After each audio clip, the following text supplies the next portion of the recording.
Hello and welcome to Views on News. I am Jawad Tehami. There have been some major developments internationally, and the top of it was the meeting between the top two leaders of the two leading economies of the world. The US President Joe Biden met with Chinese President Mr. Xi Jinping, and they both had the meeting at the sidelines of the G20 summit that is underway in the island resort of Bali in Indonesia. And what exactly transpired in this particular meeting was that both the leaders had very positive tone regarding the pressing international issues when it comes to Ukraine and Russia conflict, as well as the food security, the rising inflation internationally, and so much. So they also categorically opposed together the threat of the use of nuclear weapons in Ukraine as well. Let me quote Mr. Joe Biden, who after the meeting said that there will be no new Cold War with China. Similarly, we saw similar sort of a tone by Chinese President Mr. Xi Jinping, and he also said that US-China relationship should not be a zero-sum game. And now, this all happened, as I already mentioned, on the sidelines of the G20 summit in Indonesia. Now, when we talk about the Russia-Ukraine conflict, it topped the agenda with the Indonesian President, Mr. Joko Widodo, urging the international leaders for unity and concrete action in order to revive the global economy. At the same time, the United Nations General Assembly has passed a resolution asking Russia for the reparations in the wake of the Russia-Ukraine conflict. Similarly, it has been rejected by Russian side, but of course it has been celebrated by the Ukrainian President, Mr. Volodymyr Zelensky, who has proposed a 10-point peace plan via his virtual address to the G20 summit. We'll be delving deeper into all these major international developments, and for that we'll be joined by an esteemed panel of guests to talk about it. But before that, we have got a report. Let's watch that. 17th Group of 20 Summit began today in Bali under the Indonesian presidency with the theme Recover Together, Recover Stronger. This time, summit's focus will be on three main pillars, including global health architecture, sustainable energy transition, and digital transformation. The G20 summit is giving an excellent platform to the international stakeholders to focus on the grave dilemmas which the world states are facing, including economically disastrous Russia-Ukraine conflict and climate change. Indonesian President Joko Widodo, while addressing the opening session of the G20 summit, emphasized for unity at the bloc summit, urging the group to not allow the world to fall into another Cold War. In this regard, United Nations Secretary General Antonio Guterres urged the world's largest economies, the G20, to support his initiatives addressing climate change, sustainable development, the worldwide food and energy crisis, and digital transformation. On the other hand, in the co-diplomatic development, Chinese President Xi Jinping and US President Joe Biden engaged in the highly anticipated first in-person talks since Biden became the US President. Chinese President Xi Jinping in these talks said that they need to set the right course for bilateral ties. On his part, United States President Joe Biden said that he wanted the United States and China should manage differences to prevent competition from becoming conflict.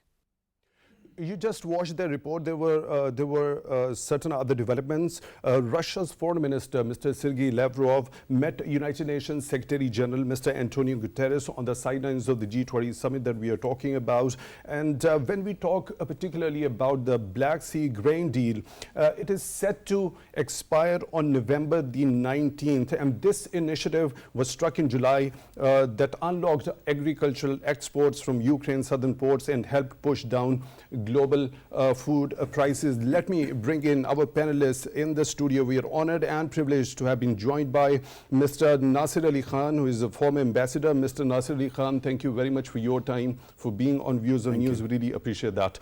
And we are also honored and privileged to have been joined in the studio by Mr. Air Commodore retired Basit Razabasi, who is a senior analyst. Commodore Abbasi, thank you very much for your time, also for being on Views on News. Let me begin the discussion with you, Mr. Khan.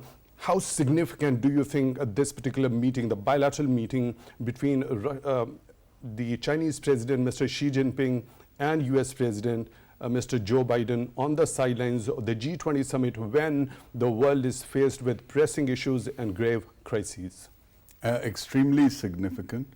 Number one, these are the two largest economies, and any conflict between them has an impact on the global economy. And number two, this was the first time the two leaders met face to face since Mr. Biden was elected president.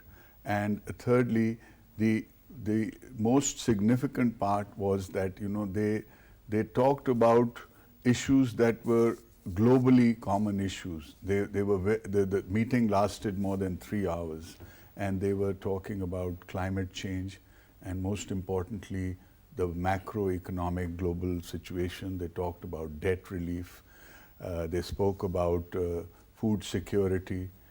And so all these issues are the burning issues. And if the two major powers can speak on this for 3 hours and then have serious follow-up, as you know that these meetings are going to be followed up by a visit by Mr. Antony Blinken and other senior officials. They will continue to engage with the Chinese leadership and Chinese officials.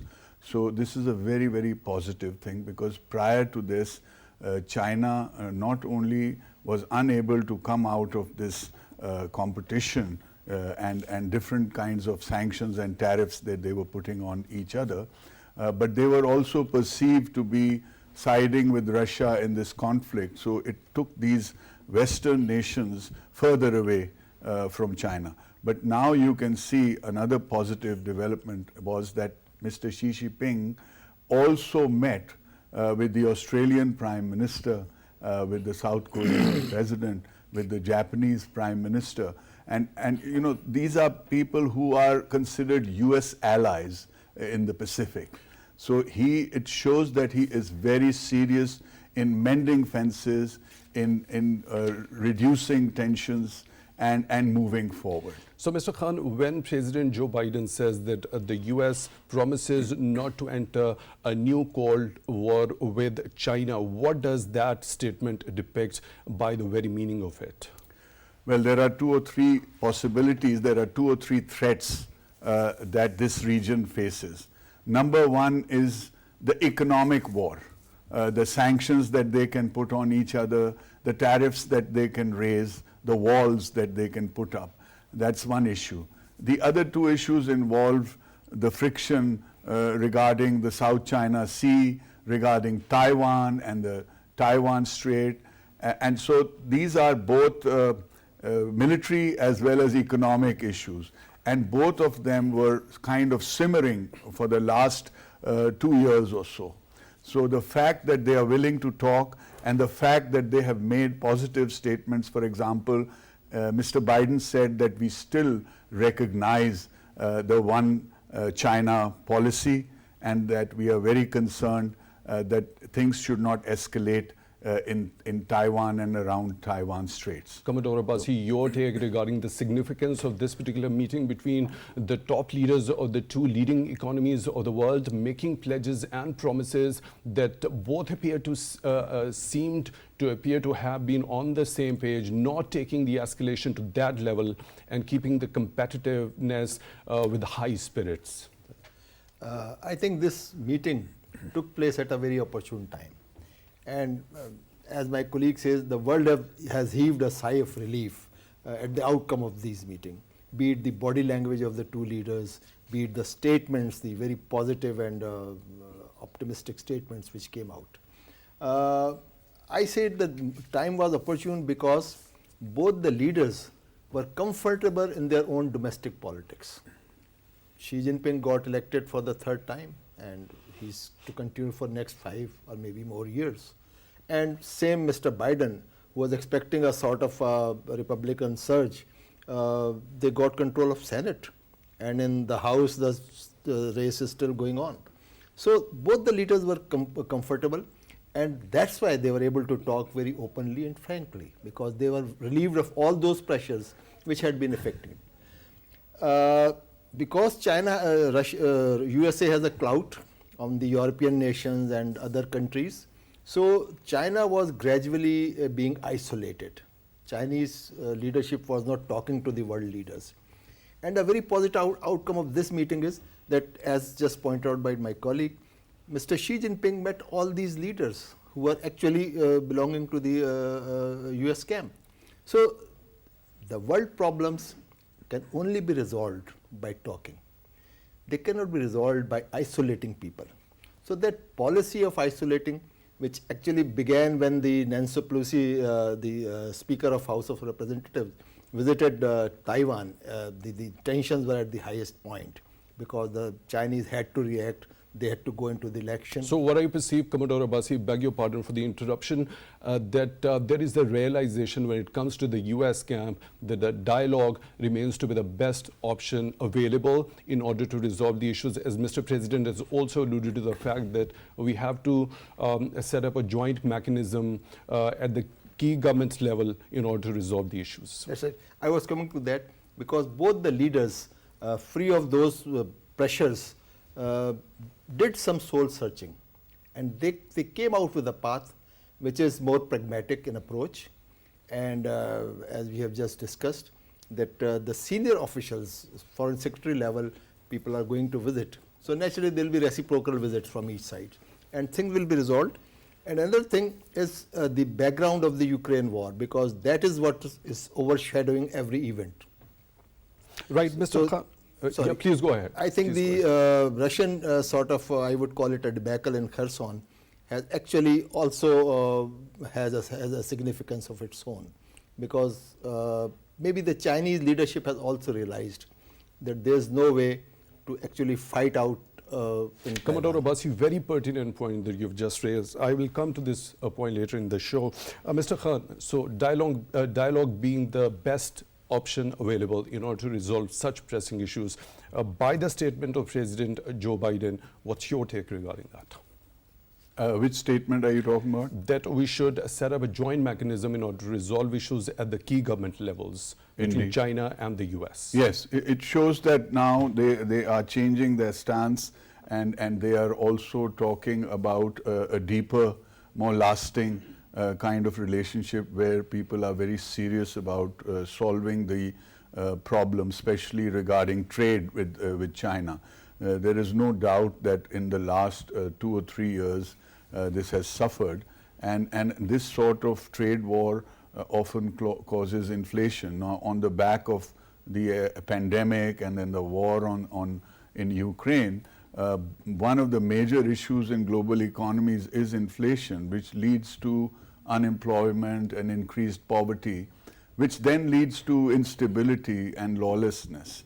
So governments all over the world are threatened by these two issues of inflation and unemployment. So as I mentioned earlier, the conflict between the two major economic powers has a global impact, and it's not just economic, because you know the G20 was always about the economy, but increasingly it is having political impact, and that really often defeats the whole purpose of such a large exercise. As you can see, just recently the Indonesian president has had many challenges, and they're mainly political, unfortunately, you know, where they want to ostracize, Western nations want to ostracize and punish Russia, and he has been resisting the fact that they wanted to withdraw the invitation to Russia, and some of them actually threatened to boycott the conference. So these are all political things. But the economy, the world, unfortunately, the most important issues these days are not political, they're economic issues. So I think this getting together and this long meeting is very encouraging. It has a very positive impact. Mr. Khan, when Chinese President Mr. Xi Jinping says that, quote, China-US relations should not be a zero-sum game in which you rise and I fall. The wide earth is fully capable of accommodating the development and common prosperity of China and the US, clearly alludes to the fact that it should be a win-win situation. Indeed, but that message has also come from the American side, because what they've said is that we will continue to compete with China, but we hope that this kind of competition would not lead to conflict. So the world begins to understand how devastating and how costly conflicts can be. In the recent past, you were looking at different alliances developing in Asia Pacific, and China found that very threatening. So this kind of development is positive for both sides, but I see good intentions on either side. Right, Commodore Abbasi, your take regarding this particular statement by Chinese president that US-China relationship shouldn't be a zero-sum game. So it clearly alludes to the fact that it should be a win-win scenario in which both the countries take their respective benefits. That's right.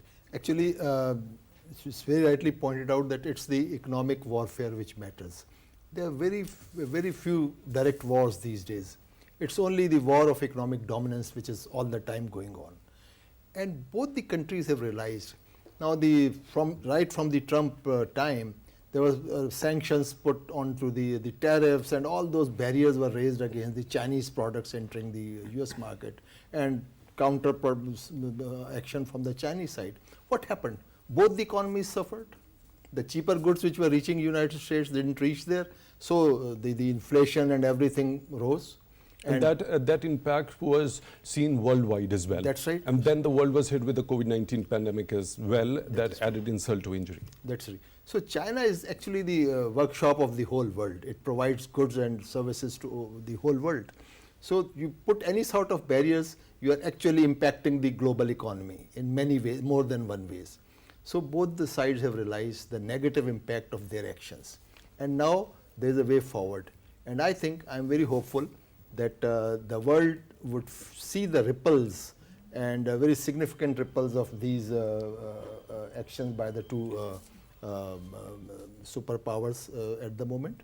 And I would again bring out here that China must have learned a lesson from the Russian experiment, that their effort at dominating a smaller country and by military means seems to have failed. It has yet not shown. The China's foreign policy had been very clear of non-interference. Exactly. Out of 5 basic principles of its non-interference and respecting the territorial integrity of any country for that matter, China has been very clear. Am I right, Mr. Khan? Absolutely. China has constantly put any abrasive issues on the back burner and focused on trade. So if you look at the case of India and China trade, despite what happens on the LAC, they have a trade of more than $120 billion, and this has been their policy for the last 15 years or so.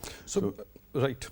So, Mr. Khan, when you already also mentioned the competitiveness and conflict, and the competitiveness, that level of competitiveness shouldn't turn into an escalated conflict. So what's the line between the two? Is it very thin or a narrow corridor they have to tread, or is there a wider margin available? No, I think you see, we fail to realize that the United States did not simply encourage imports from China. There were huge companies in the United States that were given the opportunity to move to China and use the labor, the skilled labor of China, the less expensive labor, to stay more competitive. So there is a huge stake of American corporate business interests in having good ties with China. But at the same time, there's a large part of the American electorate that feels that we are today unemployed because our jobs have gone to China. This is a common belief and a refrain, and both political parties have to actually consider this, and therefore you get some of these sound bites coming out. In actual fact, a lot of the jobs that have been lost in the United States have been because of automation and artificial intelligence and things like that.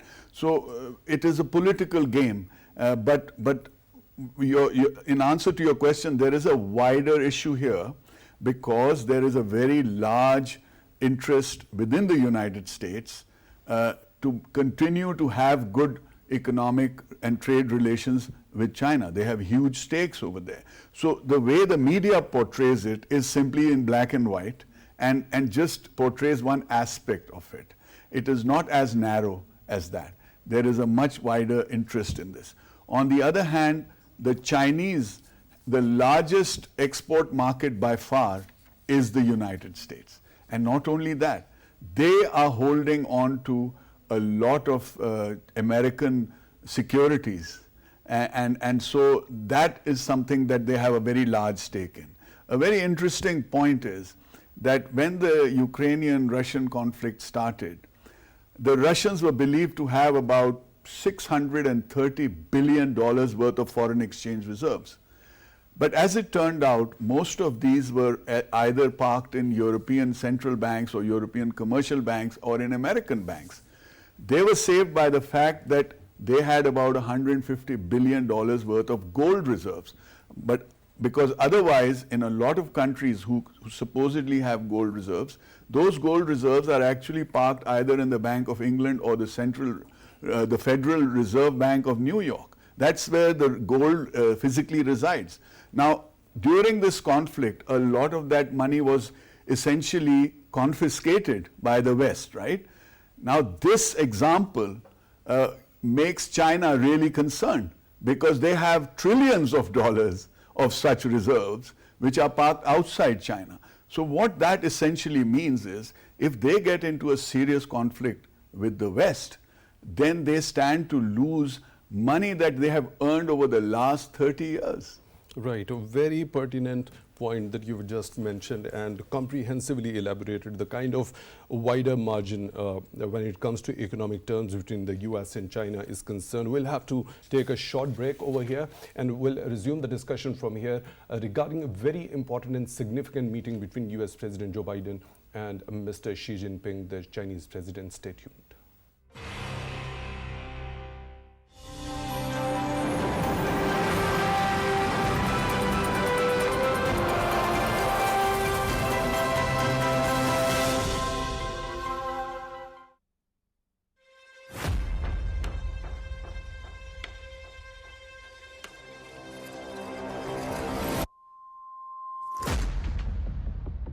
Conflict, crisis, economy, human rights. foreign policy. What are the leaders thinking? What does the law say?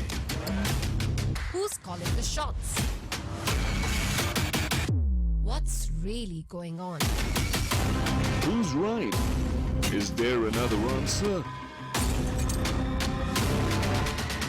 Are we missing something? Are you paying enough attention? Well, we are. At The Debate, we cover everything. We ask all questions. And explore every answer. Want to know everything about everything? Watch What's the debate?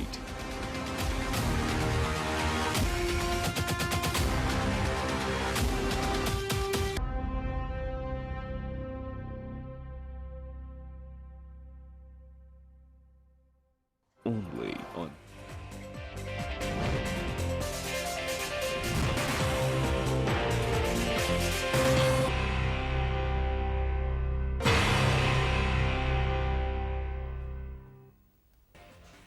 Welcome back to Views on News. We were discussing with our panelists the very important meeting between President Joe Biden and President Xi Jinping. A range of issues were discussed, and experts are saying that it was overall positive meeting and it would have repercussions to put the bilateral relations of China and the US on a positive trajectory. Indeed, we've been joined in the studio by Mr. Nasir Ali Khan and Air Commodore retired Basit Raza Abbasi. So, Mr. Khan, now resuming the discussion from that very point, there was another statement by both the leaders. They both opposed the threat of the use of nuclear weapons in Ukraine.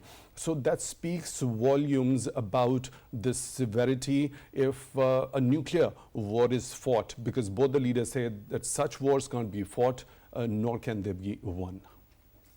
Well, we were talking about the economy. If God forbid there is any kind of nuclear conflict anywhere in the world, you cannot even begin to imagine how it will devastate the economies all over the world. So that's one issue. The other is the humanitarian side of it. Such a conflict can escalate and destroy basically our world. So obviously both sides are going to stress on this. And the reason that they're doing this is because Russia has been posturing and trying to show through its actions that it may be willing in certain situation to use the nuclear option. But the whole world knows that if that were to come about, it would be total madness. So that's why both sides have no doubts that the use of nuclear weapon or the threat to use, both can be very devastating to the global economy. Right. Commodore Abbasi, what role do you think after this particular meeting between President Joe Biden and President Xi Jinping, China and its good offices can play in order to reduce tensions when it comes to Russia-Ukraine conflict and that very threat of the use of the nuclear weapons also? I must say that China has played a very positive role during this conflict, despite being a very strong ally of Russia. They didn't sort of vote in the Security Council vote, they abstained. And there are many other occasions. The Chinese have not bagged Russia in this whatever they call it's a war or they call it a special operation.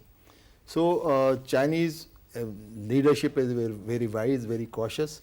And I can see that this nuclear issue, this is one of those common grounds where he was able to say something on this conflict. Otherwise, they remain tight-lipped about it. They don't support them materially too much. They don't support the Russians, but they don't talk about it. And this is the style of the Chinese leadership, that they talk less. But their actions are very positive. They are sure-footed. And this is what I was referring to, the heightened tensions in Taiwan after Nancy Pelosi's visit. Because China was made to up their ante, because this was very serious breach of sort of their agreement with the Americans. The second highest dignitary of US was visiting Taiwan. So they had to sort of blockade the Taiwan Strait, and it seems a military posturing was there at least. Although I am very sure in my mind that Chinese, like Hong Kong, they kept on talking that this is ours, that they never fired a single bullet. And this is what the approach of Chinese leadership is, that they want to resolve the world conflicts with talking and other actions. So that's what we are going to see. And after this nuclear issue, whatever has come out, it's a positive statement. And I'm sure the threat of use of nuclear weapons has reduced as a result of this meeting.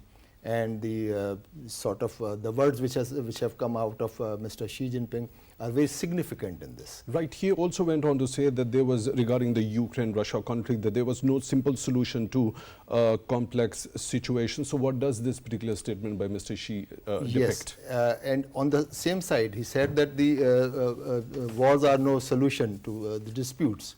So this is also a statement from the Chinese side. So they have sort of made very positive statements, not exactly condemning Russia or thing like that, but they said that the conflict must be resolved by peaceful means. And that is what the whole world wants, that the hostilities should end and the conflict should be resolved by peace. So when does it happen? I can't predict that. But somebody has to give in. And it seems that this winter is very significant. So somebody will have to sort of rethink that what they are doing is correct and how far then go. This winter will decide. Right. Mr. Khan, do you agree with Commodore Abbasi regarding this particular statement? There was no simple solution to a complex problem by President Xi Jinping regarding Russia-Ukraine conflict? Indeed, because you see the core issues, the core reasons for Russia invading the Ukraine have not been addressed. So right now it is a war of attrition. What the United States is very good at is to support a conflict in which they are not directly involved. To give you an example of what happened with the Soviet invasion of Afghanistan. So they continue to fund the war in Ukraine. They continue to supply sophisticated weapons, but they don't have any body bags coming back to the United States. So they can sustain this kind of thing for a very, very long time. You have to realize that when the United States tries to pump money into an area, in a lot of cases they can simply print dollars and send them over to buy arms or to buy mercenaries or whatever.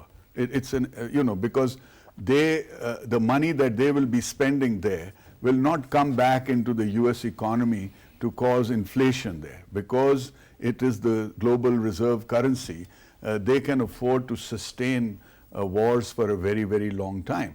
And that is what makes it very complex. But at the same time, if you look at what will happen to the Germans or the Italians or indeed even the French, when the real cold winter strikes, then attitudes will change.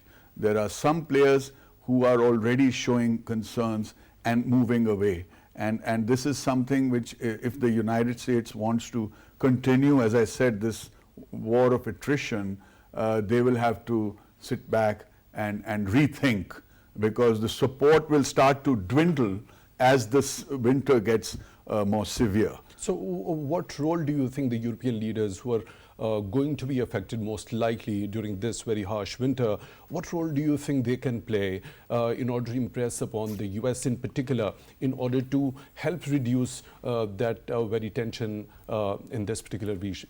Well, you see, they have to talk to they will talk to the United States. They cannot say that we will stop supporting this effort, but they will have to make them aware of the pain that they're going through, and the fact that there will be public opinion within their countries which will be very much against this conflict continuing. So there will be a pressure on both sides. The Russians also are having issues, monetary issues, as well as the capability to continue to recruit people for the war effort, and these people are going to have severe crisis, and their public is going to go to the government and say that we want this thing to stop.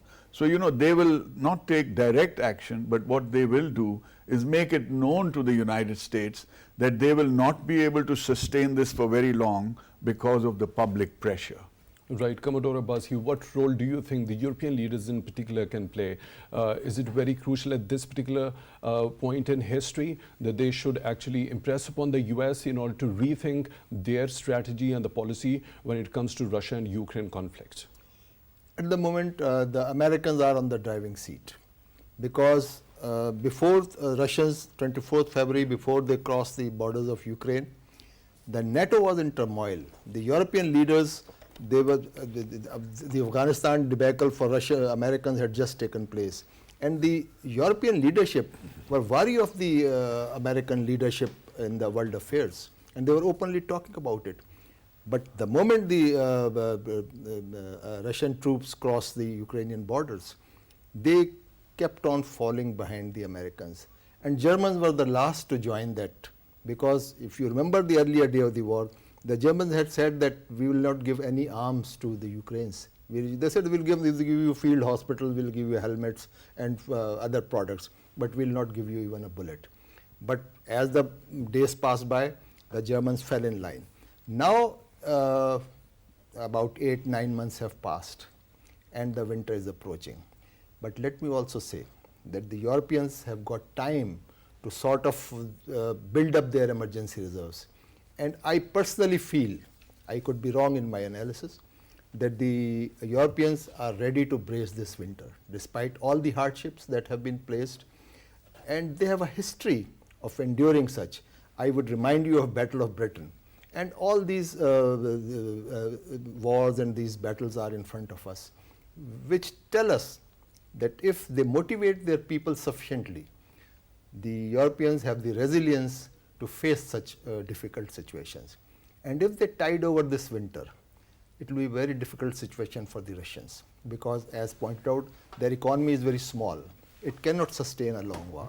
They don't have, their war potential is very low. They don't produce so much of arms they are getting from Iran and North Korea, So a prolonged war is not in the interest of the Russians.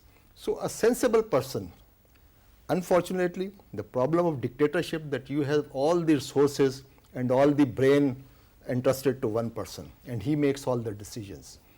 And there has to be a time for a leader when he knows that his actions are not giving those results which were envisaged before that action was taken. And then a sensible leader changes course. So I think if this winter passes and January, February, I think Putin and his commanders must sit down and decide that is it in their interest to continue this war, or they should find a way out of it. And the world and the European leaders should provide them a graceful exit out of this conflict.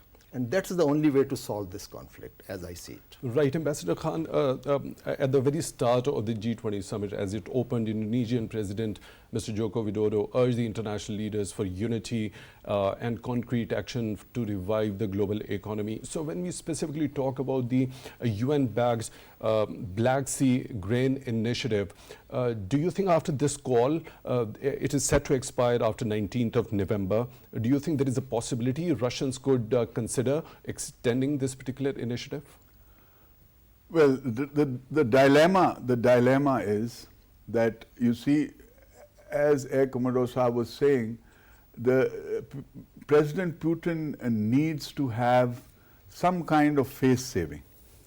If he is perceived to withdraw without making any major gains that he can show to the Russian public, then his own survival is at stake. Now, as far as withdrawing from this agreement is concerned, they withdraw from the agreement whenever they feel that the war is not going well for them. So withdrawing from such an agreement puts pressure on their adversaries. So that is something very important. The Western world has to give Mr. Putin some kind of room. For example, they have to address the concerns that Russia had, which many consider to be valid concerns vis-a-vis the joining of Ukraine with NATO.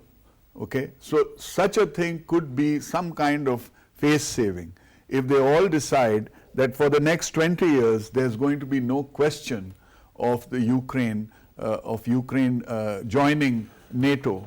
That might provide Mr. Putin with some kind of face saving, that he has achieved the purpose for going into Ukraine, although that is not entirely the reason that he went there. There were other concerns like building a bridge to the Crimea and also looking at the Donbass region, Donetsk and Luhansk and all that, where there are large Russian-speaking populations. But they have to provide some kind of face saving. There is no doubt that there's pressure on Putin, but if he is seen to lose face or to lose this war, his chances of survival are very slim.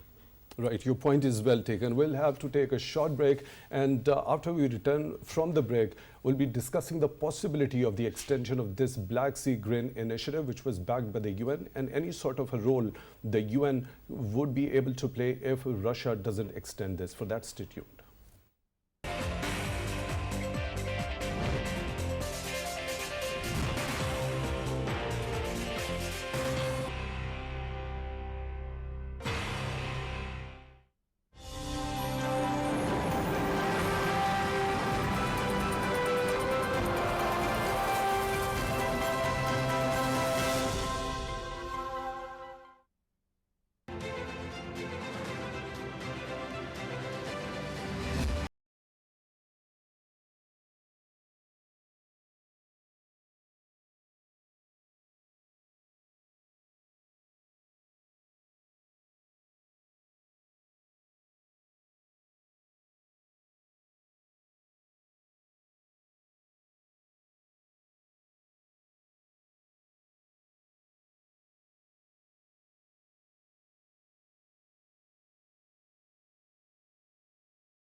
Welcome back to Views on News. We were discussing with our panelists the possibility of the Black Sea Grain Initiative, whether it would be extended by Russia, and if not, is there any role the UN can play in this regard? Ambassador Khan, what's your take regarding that? Is there any role, because it's already been backed by the UN? Is there any possibility, because we have seen UN Secretary General and Russian Foreign Minister Sergei Lavrov also having a meeting on the sidelines of the G20?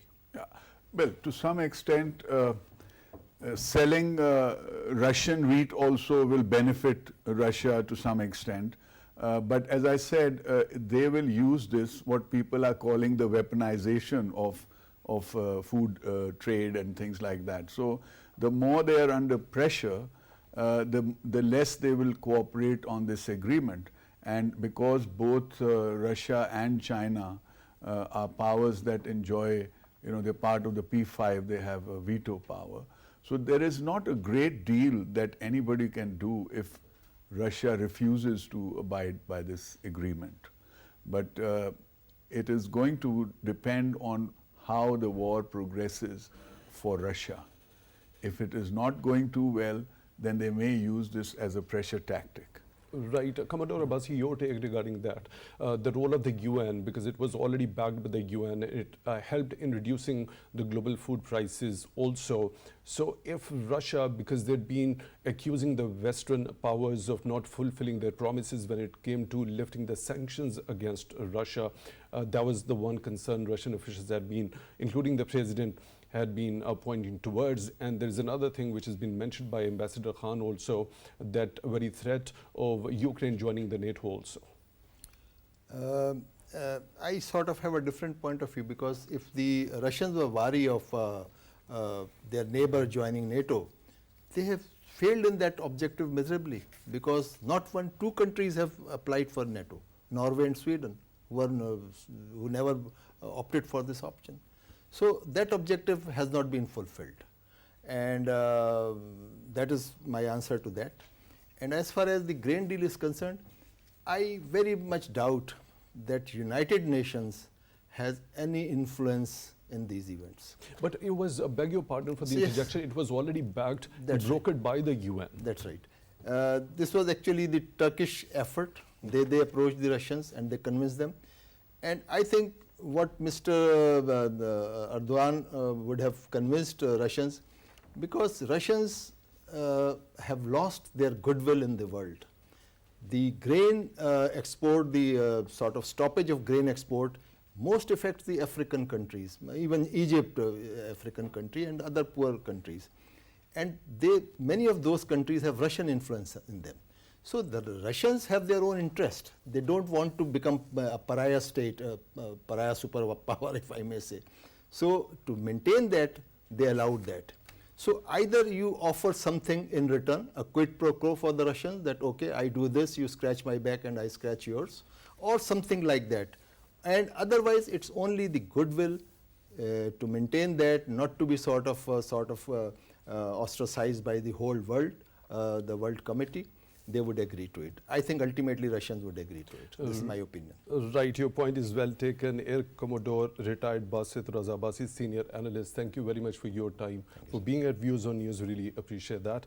And Mr. Nasir Ali Khan, former ambassador, thank you very much for your time also, for being on Views on News. Really appreciate that. After the discussion with our panelists, it is clearly established to resolve any pressing issue or to deal with any grave crisis, dialogue and negotiation remains to be the first and the foremost option, whether it comes to the relationship between the two major economies of the world, and that would definitely have an impact on the overall global political and economic scenario as well. With that note, we come to the end of today's Views on News. Until the next one, take good care of yourselves.